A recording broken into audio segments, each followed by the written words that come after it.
And what is going on, everybody? This is Vinny Miletti with Miletti Law, the strongest name in law, and I am here for just a quick, brief update because I'm constantly exploring, options and how to properly serve the clients, and also at the same time how to effectively run a business and everything. I'm always constantly looking at the data as it comes through, the reports, the awards, and everything like this. So I just received a notification. The EEOC conducted their audit for 2023. We're going into 2025, so obviously they're a little behind. But they just conducted their audit for 2023, and one of the things they audited was settlements and how cases resolved at the EEOC stage. And interestingly, the average settlement for employment cases at the EEOC stage, or at least not the EEOC stage, but as long as the EEOC is involved, because this also consisted of cases that the EEOC would bring to court, or matters that were litigated but the EEOC still had parts in the litigation, or whatever the case is. But the most recent data shows that the average settlement was $40,000. And this takes into consideration the whole gamut of litigation involved in the EEOC, whether it be wrongful termination, whether it be gender discrimination, sexual harassment, or something to that effect.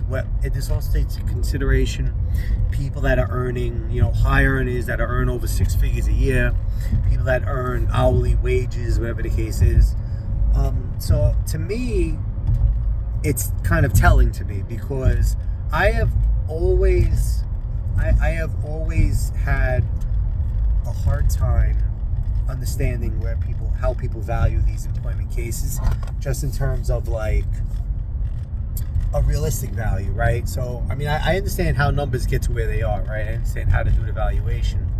But in terms of what becomes a proper settlement, you obviously take into a million factors that have nothing to do with the actual damages, right? You take into consideration if there's insurance. You take into consideration who the insurance adjuster is, if it's someone that has high reserve authority, someone with low reserve authority. You take into consideration the amount of time you have to spend on it.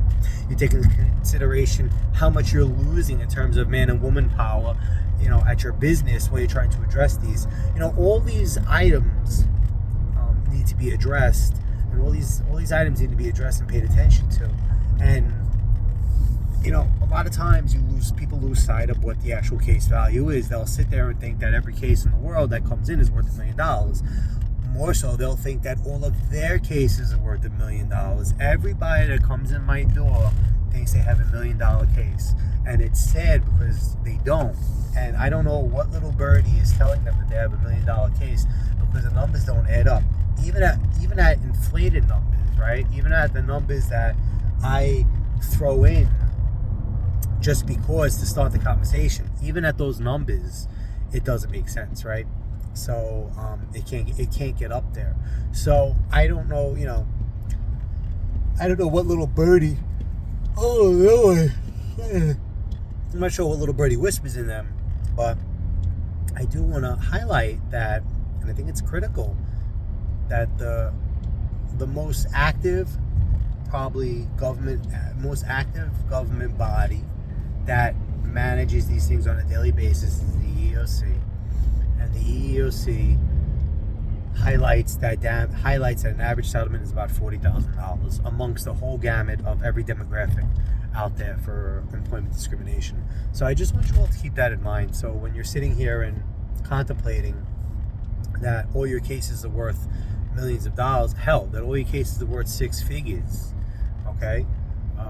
No, it's not. It really isn't. And I'm sorry, but a lot of times the amount of suffering you feel you felt is not actually worth the dollar value you think it is. And this is something that will consistently be argued all throughout time. So, and I don't think, and what's another interesting fact I'd like to highlight too is, this is not something that tort reform is going to actually ever step involved. honestly, this business actually runs itself. It's actually self-regulated. It's regulated by the insurance industry, whether you want to believe it or not, because the insurance industry gives certain reserve amounts of authority to their employees, and that's really what governs what's going to be, the most likely settlement values here. It's what they think is nuisance value. At this point in our lives, nuisance value is somewhere around 50,000 is nuisance value. So that actually dovetails right away with the EEOC, because if nuisance value, meaning the value of a case, just to make it go away, if nuisance value is expected to be $50,000 at the insurance carrier, for the EEOC to come in and say that the average settlement is 40,000 actually speaks perfectly to it. So I don't know if that is the EEOC. I don't know if the EEOC number of 40 is because of that 50, or if that 50 accurately measures and assesses what the value is. I don't know, right? I mean, I don't know what came first, the chicken or the egg. I'm not sure. But I will tell you that it eerily coincides perfectly. And for all of you that come in and are expecting big damages, I'm telling you all, and I will say it over and over again, your case is not worth $1 million. It's probably not worth 6 figures. Very few cases. If we have a 6-figure case, it's because we are fighting that case, and it has nothing to do. That case at 6 figures has less to do with your damages you suffered, and more to do with the amount of time it took to get there. So I just want you to all be clear and understand this, because there is a common misconception. There's a huge misconception as to case value. And I hope this helps you all understand what your case is actually valued, where its numbers are at, and that's it really. So if there are any questions or concerns, obviously I want you all to reach out to me and tell me. Yours and Law's Law, Love, and Lifts. Millennial Law is here for you. Call us, let us know. We're happy to help with everything, and we will always have your back. Have a beautiful holiday, wonderful Christmas, wonderful New Year's, wonderful Hanukkah, Kwanzaa, whatever you celebrate. Yeah.